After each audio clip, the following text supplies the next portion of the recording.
Welcome back to our channel दोस्तों।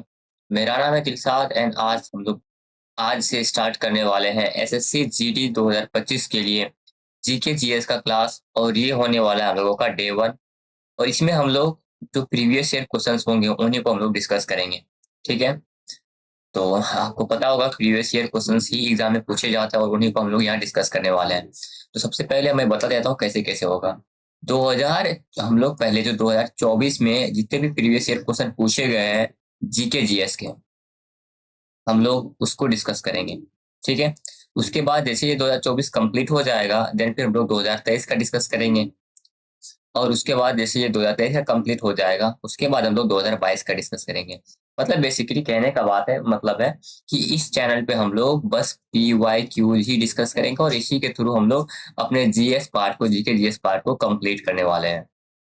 और आपको पता होगा अगर आपने पहले भी एसएससी का एग्जाम दिया है तो PYQs के थ्रू पढ़ना कितना बेनिफिशियल होता है ये आपको पता होगा। अगर आपने पहले भी एसएससी के एग्जाम्स दिए हैं और नहीं दिए हैं तो भाई बिलीव करो ये यही तरीका होता है जीके को कवर करने का।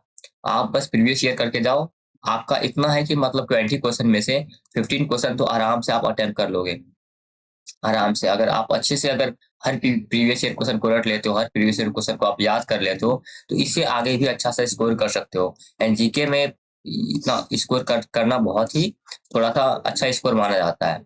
ठीक है, चलिए अब मैंने आपको बता दिया है कि हम लोग कैसे कैसे क्या क्या करने वाले हैं। तो स्टार्ट करते हैं, लेकिन स्टार्ट करने से पहले आप लोगों से एक छोटा सा रिक्वेस्ट है कि अगर आप हमारे इस चैनल पर पहली बार आए हो या फिर किसी भी रीजन से सब्सक्राइब नहीं करके रखा है तो सब्सक्राइब कर दो। ठीक है, और स्टार्ट करने से पहले एक बार वीडियो को लाइक कर दो और दोस्तों के साथ शेयर कर दो। बाकी हमारे टेलीग्राम चैनल पे आप लोग जुड़ जाओ, वहाँ पे आप लोग को नोटिफिकेशन से रिगार्डिंग अपडेट्स देते देते रहता हूँ तो वो आपके लिए इम्पोर्टेंट होगा। और इसको हम लोग बाइलिंगुअल नहीं रखेंगे बिल्कुल भी, ये हम लोग का हिंदी हिंदी लैंग्वेज में ही होने वाला है। ठीक है, अगर किसी को इंग्लिश में करना है तो आप लोग कमेंट में कर सकते हो, मैं इंग्लिश में एक सेपरेट क्लास मतलब हिंदी का अलग और इंग्लिश का अलग कर दूंगा अगर किसी को करना है तो। ठीक है, चलिए स्टार्ट करते हैं, लेकिन कुछ कुछ क्वेश्चंस इंग्लिश में भी आएगा।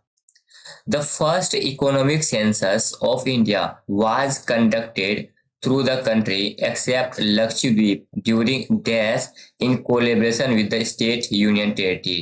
1977 में क्या हुआ था? 1977 में पहला इकोनॉमिक सेंसस हुआ था इंडिया में। ठीक है, 1977 में पहला इकोनॉमिक सेंसस हुआ था इंडिया में, इसमें से लक्षद्वीप को हटा के किया गया था। चलिए अगला क्वेश्चन देखते हैं। अगला है 2015 में भारत के योजना आयोग के स्थान पर किस संस्था की स्थापना की गई थी? तो 2015 में जो है पहले योजना आयोग चलता था जिसको कि हम लोग प्लानिंग कमीशन के नाम से भी जानते हैं। Planning commission.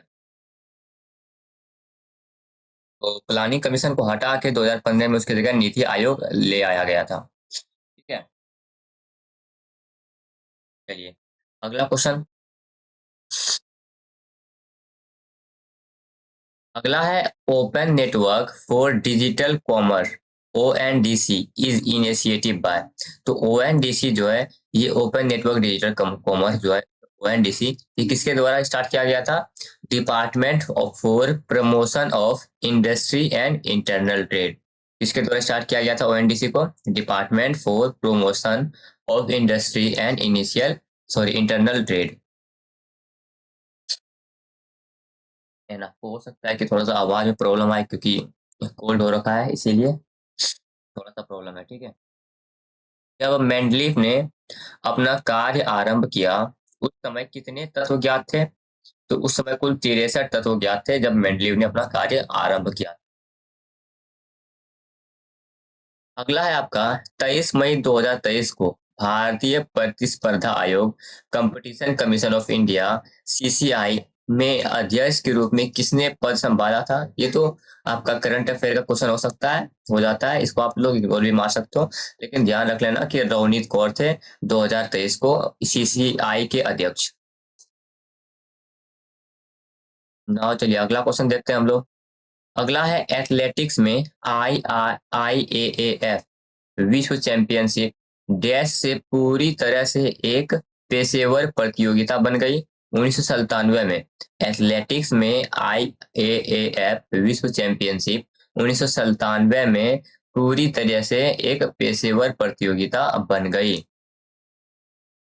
अगला क्वेश्चन है, निम्नलिखित में से कौन सा भारतीय संगीतकार सर्वोच्च नागरिक सम्मान भारत रत्न प्राप्त करने वाला पहला या पहली गायक या गायिका है?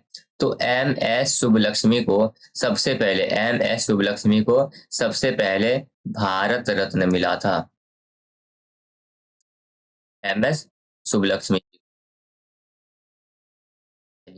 अगला क्वेश्चन देखते हैं। अगला है 8 मई 2023 में किस राज्य के मुख्यमंत्री को भय मुक्त राज्य बनाने के लिए भारत रत्न डॉक्टर अंबेडकर पुरस्कार से सम्मानित किया गया? ये उत्तर प्रदेश के मुख्यमंत्री को सम्मानित किया गया था भय मुक्त राज्य बनाने के लिए डॉक्टर अंबेडकर पुरस्कार से।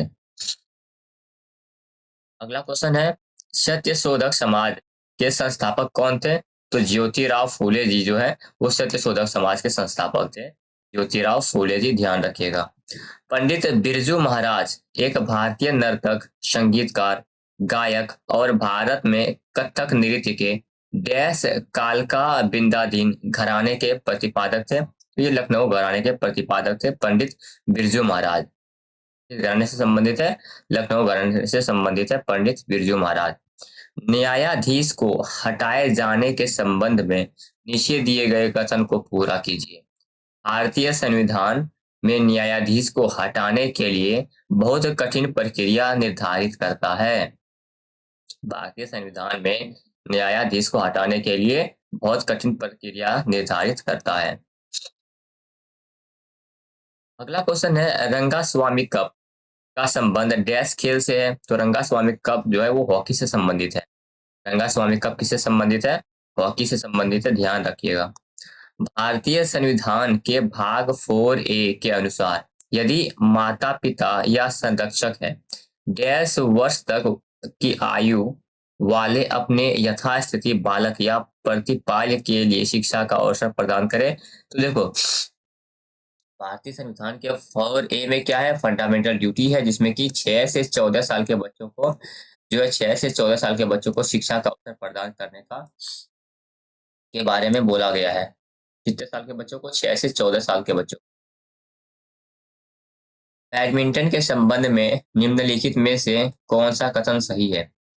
बैडमिंटन के खेल की शुरुआत में और जब स्कोर बराबरी पर होता है तो सर्वर बाई ओर के सर्विस कोर्ट से सर्व करता है? नहीं, सर्वर और रिसीवर हमेशा विपरीत सर्विस कोर्ट में लेकिन एक ही तरफ खड़े होते हैं, ये भी नहीं। तो इसका आंसर हो जाएगा ना तो एक और ना ही दो, दोनों में से कोई भी सही नहीं है।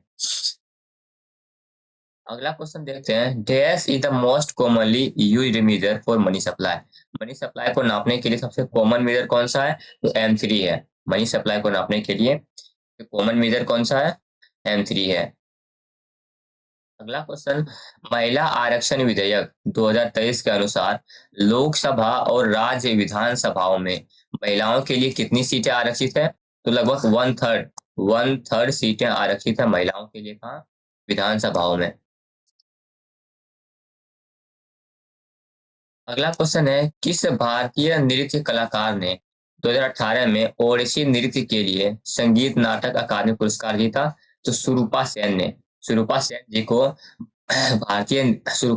को ओडिसी के लिए संगीत नाटक अकादमी पुरस्कार मिला 2018 में। अगला क्वेश्चन है आपका, बरास हिंदू त्योहार दिवाली के समान है जो निम्नलिखित में किस जनजाति द्वारा मनाया जाता है? तो बरास जो है वो वर्ली और कोंकणा जनजाति द्वारा मनाया जाता है, जो दीपावली के ही समान है। बरास किस जनजाति द्वारा मनाया जाता है? वर्ली और कोंकणा जनजाति द्वारा, जो कि दिवाली के त्योहार जितना ही वैल्यू रखता है, दिवाली त्योहार जैसा ही है। अगला क्वेश्चन है, dash is the total process of collecting, compiling, analysing and disseminating demographic, economic and social data pertaining in a specific time of all person in a country of well-defined part of country। ये population census का बात हो रहा है, आप लोग इसको ignore मार सकते हो। चलिए अगला क्वेश्चन देखते हैं, भारतीय उपमहाद्वीप में ज्ञात लेखन की सबसे प्रारंभिक शैली का क्या नाम है? तो सिंधु लिपि है। भारतीय उपमहाद्वीप में ज्ञात लेखन की सबसे प्रारंभिक शैली का नाम क्या है? सिंधु लिपि जो है वो सबसे प्रारंभिक शैली है, सबसे ओल्डेस्ट आपका शैली बोल सकते हो। क्या है?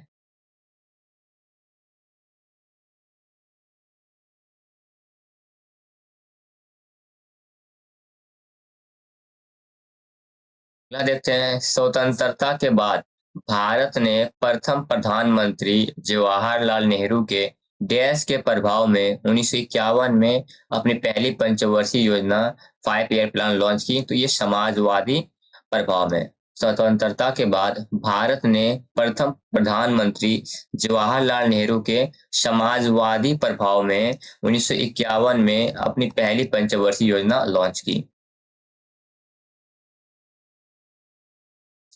अगला क्वेश्चन है, भारत में दूसरे चीफ डिफेंस स्टाफ सीडीएस के रूप में निम्नलिखित में से किसे नियुक्त किया गया? तो लेफ्टिनेंट जनरल अनिल चौहान जी को, लेफ्टिनेंट जनरल अनिल चौहान जी को दूसरे सीडीएस के रूप में नियुक्त किया गया। अगला क्वेश्चन देखते हैं। अगला है, सुप्रीम कोर्ट के किस पूर्व न्यायाधीश को आंध्र प्रदेश के राज्यपाल के रूप में नियुक्त किया गया? तो एस अब्दुल नजीर जी को, एस अब्दुल नजीर जी को जो है आंध्र प्रदेश के राज्यपाल के रूप में नियुक्त किया गया, एस अब्दुल नजीर जी को।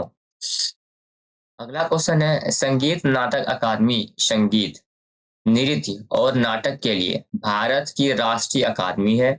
इसे 1952 में तत्कालीन रूप से डैश भारत सरकार के एक प्रस्ताव द्वारा बनाया गया था। इसके पहले अध्यक्ष डॉक्टर पीवी राजमन्नार थे। तो ये शिक्षा मंत्रालय द्वारा बनाया गया था। संगीत नाटक अकादमी जो है, संगीत नाटक अकादमी शिक्षा मंत्रालय द्वारा बनाया गया था, जो कि इसके पहले अध्यक्ष कौन थे? डॉक्टर पीवी राजमन्नार थे। चलिए अगला क्वेश्चन देखते हैं। अगला क्वेश्चन है, निम्नलिखित में से कौन सा भारतीय रिजर्व बैंक का कार्य है? कौन सा कार्य है? मुद्रा जारी करना, ये भी बात सही है, और आखिरी कर्जदाता भी आरबीआई ही होता है। तो एक और दो दोनों सही है। अगला क्वेश्चन है आपका, पन्ना लाल घोष निम्नलिखित में से किस वाद्य यंत्र के लिए प्रसिद्ध है? तो बांसुरी के लिए प्रसिद्ध है पन्ना लाल घोष। पन्ना लाल घोष किस वाद्य के लिए प्रसिद्ध है? बांसुरी के लिए। चलिए अगला क्वेश्चन है, संविधान सभा ने डैश को भारत के संविधान को अपनाया? तो 26 नवंबर 1949 अच्छा 26 नवंबर 1949 को भारत के संविधान को अपनाया था संविधान सभा ने।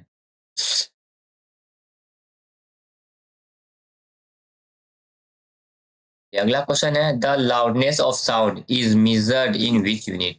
तो लाउडनेस ऑफ साउंड जो होता है वो डेसिबल में नापा जाता है। ध्वनि का अगर पूछ जाए आपको, ध्वनि का एस आई मात्रक, तो आपका क्या होगा? डेसिबल ही होगा, डीबी। अगला क्वेश्चन देखते हैं।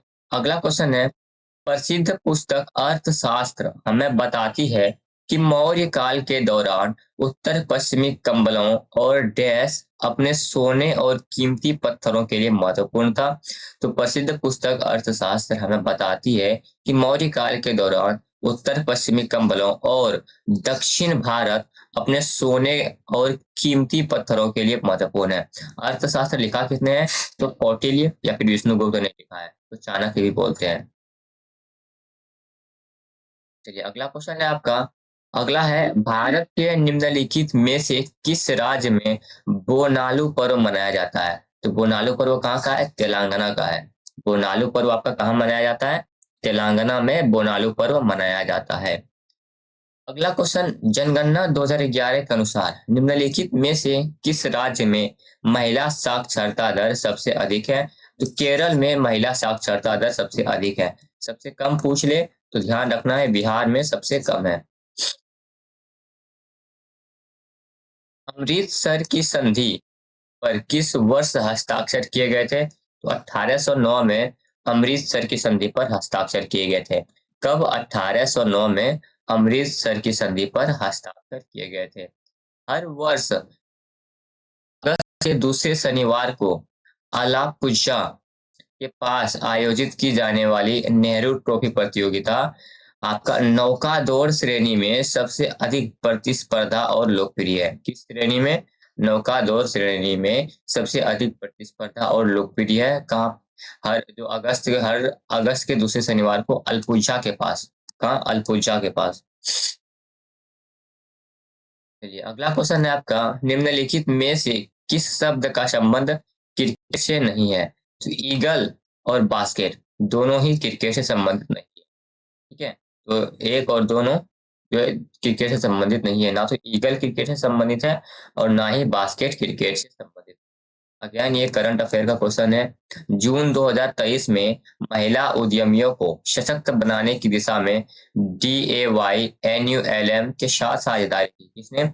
यूएनडीपी ने। यूएनडीपी ने DAYNULM के साथ साझेदारी की महिला उद्यमियों को सशक्त बनाने के लिए। अगला क्वेश्चन है, भारत में अनुच्छेद 333 के उपबंधों के अधीन रहते हुए प्रत्येक राज्य की विधानसभा 500 से अनधिक सदस्यों से मिलकर बनेगी। कितने?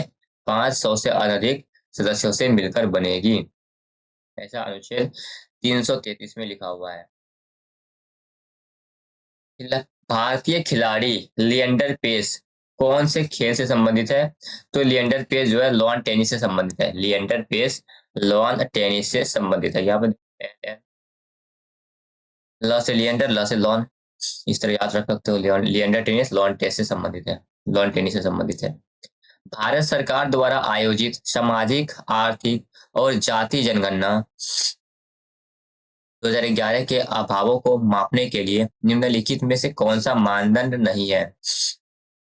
ऐसे परिवार जिनमें 15 से 59 आयु वर्ग का कोई वयस्क महिला नहीं है।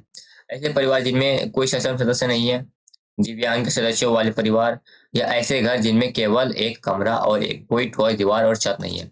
ये सब तो उसके लिए है, मानदंड है। ठीक है, मानदंड क्या नहीं था SECC 2011 का? यानी सरकार द्वारा आयोजित सामाजिक, आर्थिक और जाति जनगणना का मानदंड नहीं था कि ऐसे परिवार जिनमें 15 से 59 आयु वर्ग की कोई वयस्क महिला नहीं है, ये मानदंड के रूप में नहीं रखा गया था। बाकी ऐसे घर जिनमें केवल एक कमरा है और कोई ठोस दीवार या छत नहीं है, ये मानदंड के रूप में था। मतलब उसको हम काउंट करेंगे जिस घर में ऐसा होगा। दिव्यांग सदस्यों वाले परिवार को भी काउंट किया गया था, और ऐसे परिवार जिनमें कोई सक्षम सदस्य नहीं है, इसको भी काउंट किया गया था। चलिए अगला क्वेश्चन है आपका, सेकेंड लास्ट क्वेश्चन। सरकार को सलाह देने के लिए नीति आयोग नामक एक डैश की स्थापना की गई थी। तो नीति विचारक समूह की स्थापना की गई थी। सरकार को सलाह देने के लिए नीति आयोग नामक एक विचारक समूह, सरकार को सलाह देने के लिए नीति आयोग नामक एक नीति विचारक समूह की स्थापना की गई थी। नीति विचारक समूह की स्थापना की गई थी। अगला क्वेश्चन है आपका, निम्नलिखित में से उत्तर प्रदेश के इंडो फारसी नृत्य शैली का नाम बताइए। तो उत्तर प्रदेश का इंडो फारसी नृत्य शैली है कौन? कथक। उत्तर प्रदेश का इंडो फारसी नृत्य शैली है कथक, जो कि one of the 8 classical dances में भी आता है। अगला देखते हैं।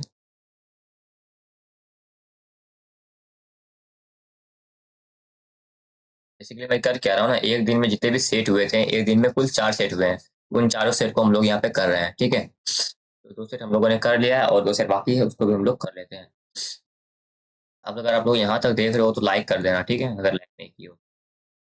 निम्नलिखित में से किस केंद्रीय मंत्रालय ने Amazon future Amazon future engineer program प्रारंभ करने की घोषणा की? निम्नलिखित में से किस केंद्रीय मंत्रालय ने अमेजन फ्यूचर इंजीनियर प्रोग्राम प्रारंभ करने की घोषणा की? जनजातीय कार्य मंत्रालय ने। किसने अमेजन फ्यूचर इंजीनियर प्रोग्राम करने की घोषणा की, लॉन्च करने की घोषणा की? जनजातीय कार्य मंत्रालय ने। अगला क्वेश्चन, गौतम बुद्ध के संबंध में कौन सा कथन सही है? बौद्ध धर्म के संस्थापक सिद्धार्थ, जिन्हें गौतम के नाम से भी जाना जाता है, का लगभग जन्म 2500 वर्ष पहले हुआ। सही बात है। देखो गौतम बुद्ध का पहले का नाम क्या था? बचपन का नाम था सिद्धार्थ था, ये भी ध्यान रखना है आपको। कि जन्म लगभग 2500 वर्ष। गौतम बुद्ध एक छोटे गण से संबंधित है, जिसे शाक्य गण के नाम से भी जाना जाता है। ये बात भी सही है। दोनों इसका आंसर हो जाएगा केवल, यानी 1 और 2 दोनों सही है। अगला क्वेश्चन है आपका, संविधान कई तरह सरकार की शक्तियों को सीमित करता है। सरकार के शासन को सीमित करने का सबसे सामान्य तरीका कुछ डैश अधिकारों को निर्दिष्ट करना है जो हम सभी के पास नागरिक के रूप में है और जिसका उल्लंघन करने की अनुमति किसी भी सरकार को नहीं दी जा सकती। इसी को हम लोग बोलते हैं मौलिक अधिकार, जो कि हम लोग सरकार हमको हम लोग को दे के रखा है मौलिक अधिकार, फंडामेंटल राइट।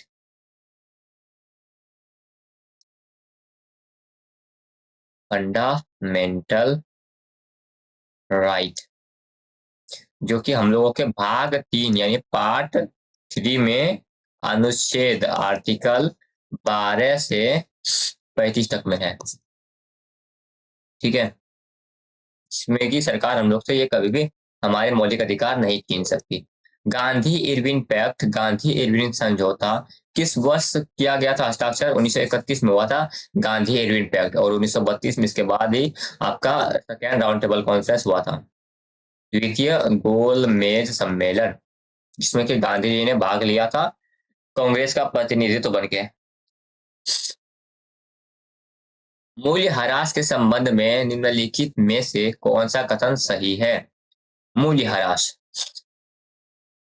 अचल संपत्तियों के उसके उपयोगी जीवन के दौरान गिरावट के कारण उसके मूल्य में होने वाली हानि को मूल्यह्रास कहा जाता है। जैसे देखो लो, कोई अगर मशीन है, ठीक है, कोई अगर मशीन है, ये मशीन हम लोग लेकर आए, अब उसको चला रहे हैं तो ऑब्वियस सी बात है कुछ टाइम के बाद इसमें कुछ ना कुछ खराबी होगा, है ना कुछ घिसेगा, कुछ ना कुछ सामान इसका बदलना पड़ेगा। तो उसके लिए जो चेंज उसके मान लो ये मशीन में कोई ऐसा चीज था जो कि खराब हो गया चलने के कारण, घिस के खराब हो गया, अब इसको हम लोग चेंज करेंगे, इसका पैसा कहाँ से? घर से देना पड़ेगा ना। तो इसको हम लोग मूल्यह्रास में काउंट करते हैं, तो वही लिखा हुआ है मूल्यह्रास कहा जाता है। मूल्यह्रास में अप्रत्याशित या अचानक विनाश को शामिल नहीं किया जाता। ये भी सही है। मान लो अगर क्या हुआ कि जिस फैक्ट्री में ये मशीन रखा हुआ था उस फैक्ट्री में आग लग गया, तो क्या उसको मूल्यह्रास में काउंट करेंगे? नहीं, उसको काउंट नहीं करेंगे। मूल्यह्रास में छोटे छोटे लॉसेस को काउंट किया जाता है। जैसे कि मान लो एक चलनी समझ रहे हो, सीधा सा बताता हूँ। इसमें मान लो डीजल है, वो डीजल लग रहा है, वो डीजल से मशीन चल रहा है। अब ये डीजल जो है, पर डे हम लोग डीजल को खरीदेंगे, तो उसका जो छोटा छोटा पैसा आएगा उसको मूल्यह्रास में काउंट किया जाता है। ठीक है, अब ऐसा नहीं कोई बड़ा बड़ा चीज आ गया मान लो। अब कंपनी क्या किया, मान लो इसमें ये मशीन से कुछ प्रोडक्ट बना, ठीक है, कुछ प्रोडक्ट बना, लगभग मान लो अराउंड 50 लाख का। अब वो सारा का सारा प्रोडक्ट किसी भी रीजन से नहीं बिका, तो उसको मूल्यह्रास में काउंट नहीं करेंगे। वैसे आप लोग में उतना डीप पूछा नहीं जाएगा।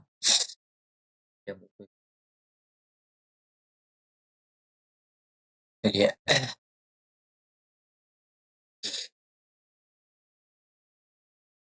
अगला क्वेश्चन है, नवंबर 2023 तक भारतीय मूल के डैश यूनाइटेड किंगडम में गृह सचिव थे। तो भारतीय मूल के जो है ये सुएला ब्रेवरमैन सुएला ब्रेवरमैन जो है यूनाइटेड किंगडम के गृह सचिव थे, जो कि भारतीय मूल के थे। अगला क्वेश्चन, मैसूर दशहरा भारत के डैश राज्य में एक भव्य उत्सव है। मैसूर दशहरा कहाँ मनाया जाता है? कर्नाटक में मनाया जाता है। मैसूर दशहरा कहाँ मनाया जाता है? तो कर्नाटक में मनाया जाता है, जो कि भारत का एक भव्य उत्सव है जिसमें शाही जुलूस, सांस्कृतिक कार्यक्रम और सजाए गए हाथियों का प्रदर्शन होता है। अगला क्वेश्चन है, भारत की 2011 की जनगणना के अनुसार निम्नलिखित में से किस राज्य या केंद्र शासित प्रदेश में पुरुष साक्षरता दर सबसे अधिक है? तो देखो, पुरुष साक्षरता दर हो, महिला साक्षरता दर हो या साक्षरता दर हो, सबसे अधिक आपका केरल में ही है। यूटी में पूछे आपका, अगर यूटी में पूछ ले तो लक्षद्वीप आपको आंसर करना है, यूनियन टेरिटरी में पूछ ले तो। अगस्त 2023 में भारत के निम्नलिखित पूर्व मुख्य न्यायाधीश में से किसे सिंगापुर के अंतर्राष्ट्रीय मध्यस्थ पैनल का सदस्य नियुक्त किया गया? तो NV रमना जी को किया गया। ये अगेन करंट अफेयर का क्वेश्चन बनता है, जिसको आप लोग इग्नोर मार सकते हो। मेजबान राज्य के कितने शहरों ने राष्ट्रीय खेल नेशनल गेम्स 2023 की मेजबानी की? तो कुल 5 शहरों में, कितने शहरों में? 5 शहरों में नेशनल गेम्स की मेजबानी की। भारत कितने देशों के साथ समुद्री सीमा साझा करता है? तो कुल 2 देशों के साथ समुद्री सीमा साझा करता है। हरित क्रांति यानी ग्रीन रिवॉल्यूशन निम्नलिखित में से किसके आयात पर भारत की निर्भरता को कम करने में सहायक थी? तो अनाज के आयात पर जो है निर्भरता को कम करने में सहायक थी। ध्वनि प्रदूषण को किस इकाई में मापा जाता है? तो डेसिबल में मापा जाता है ध्वनि प्रदूषण को। ओलंपिक टेबल टेनिस स्पर्धा में यदि अंक 10-10 पर बराबर है तो एक खिलाड़ी को गेम जीतने के लिए डैश अंक की बढ़त के लिए प्रयास करना होगा। कुल 2 अंकों की बढ़त के लिए प्रयास करना होगा। देखो लिएंडर पेस का संबंध किससे है? लॉन टेनिस से। क्वेश्चन देखो रिपीट हो रहा है ना, 2 क्वेश्चन अभी तक रिपीट कर गया है। लिएंडर पेस का संबंध किससे है? लॉन टेनिस से है। बुंदेलखंड क्षेत्र की एक जीवंत नृत्य शैली है। बुंदेलखंड स्वांग बुंदेलखंड क्षेत्र की एक जीवंत नृत्य शैली है। कौन सा नृत्य शैली है? स्वांग।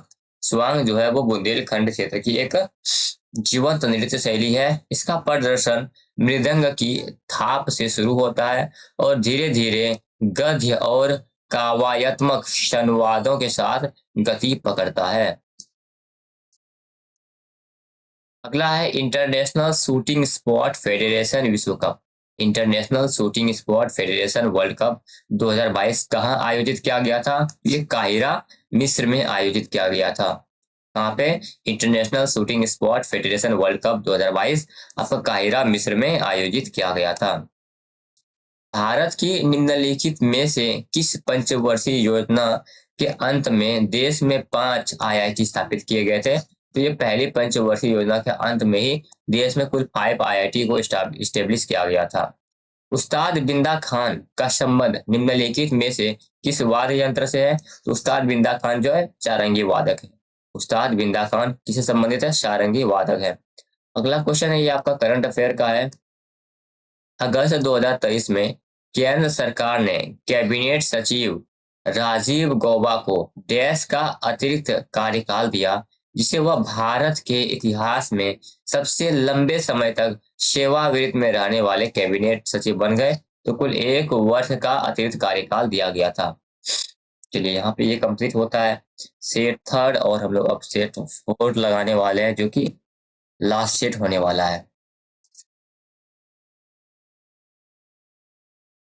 क्वेश्चन है आपका जलियांवाला बाग हत्याकांड डैश के विरोध के परिणाम स्वरूप हुआ था। तो ये एक रोलेट एक्ट आया था जिसमें क्या था कि बिना कुछ आपका गलती बताए या आपके बिना कुछ गलती प्रूव हुए आपको जेल में रख सकते हैं। ये था रोलेट एक्ट जिसे हम लोग काला कानून के नाम से भी जानते हैं। इसी के अगेंस्ट में इसी के विरोध में जलियांवाला बाग हत्याकांड हुआ था। ठीक है। अगला क्वेश्चन है आपका जब राज्यसभा के सभापति का पद रिक्त होता तो उसे कर्तव्यों का पालन निम्नलिखित में से किसके द्वारा किया जाएगा? तो देखो राज्यसभा का अगर सभापति का पद खाली हो तो वहां पे उपाध्यक्ष जो होता है राज्यसभा के जो उपाध्यक्ष होंगे वो उसके जगह पे कार्य करेंगे। ये तो बहुत कॉमन सा बात है, आपको पता होगा शायद। भारत में 11वीं पंचवर्षीय योजना की समावधि क्या थी? तो 2007 से 2012 जो 11वीं पंचवर्षीय योजना थी उसके बाद 2012 से आपका चलने वाला था 17 तक, लेकिन 15 में फिर 14 में इसको खत्म कर दिया गया। 2014 में जैसे नरेंद्र मोदी जी का सरकार आया उसने 14 में ही इसको प्लानिंग कमीशन को खत्म करके उसके जगह नीति आयोग ले आया।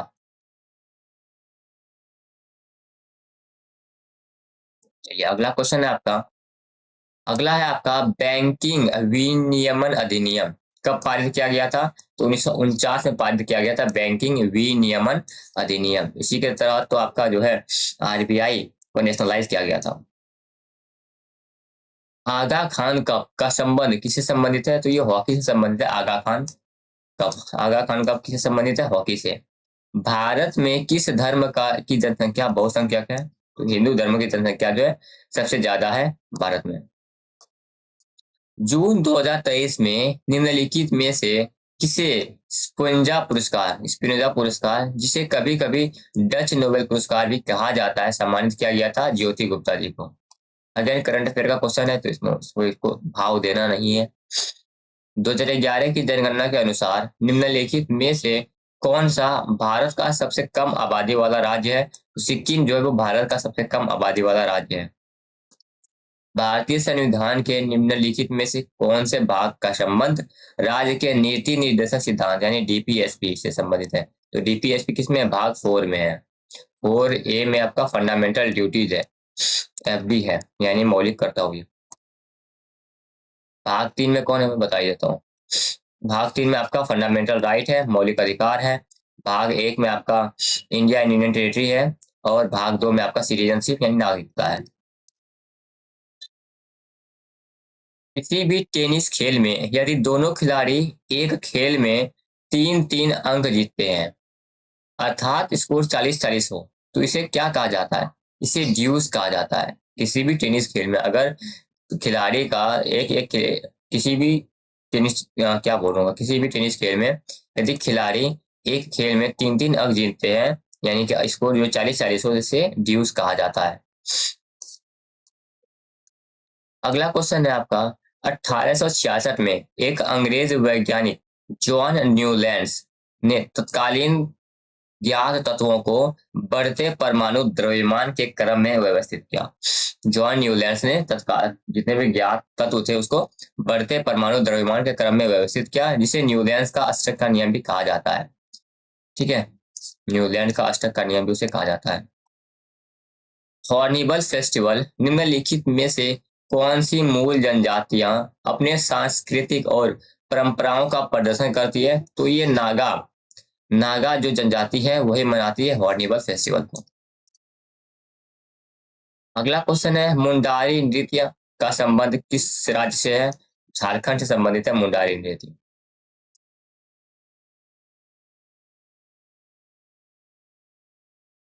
अगला क्वेश्चन है आपका भाई, हरित क्रांति यानी ग्रीन रिवॉल्यूशन की शुरुआत 1965 में हुई और उस समय कौन सा 1961 से 56-66 के बीच में। देखो पंचवर्षीय योजना मैं थोड़ा पढ़ाई देता हूँ, 5 ईयर प्लान क्वेश्चन बन रहा है। तो पहला पंचवर्षीय योजना 1951 से 56। देखो जैसे पंचवर्षीय योजना 5 ईयर प्लान मतलब समझ में आ रहा है ना कि 5-5 साल का होगा। तो पहला, दूसरा, दूसरा 56 से 61, तीसरा,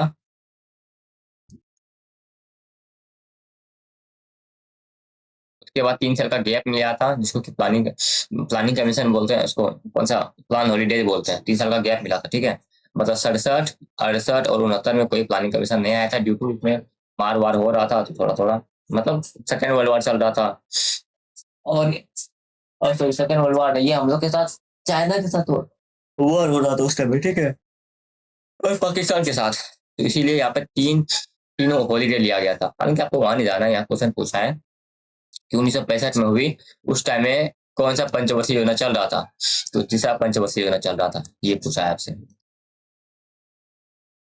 अगला है भारत के उत्तर पश्चिम में निम्नलिखित में से किस देश की सीमा लगती है? भारत के उत्तर पश्चिम में, मगर मैं अपना यहाँ इंडिया का मैप बनाऊं, बड़ा गंदा बन सा भाई,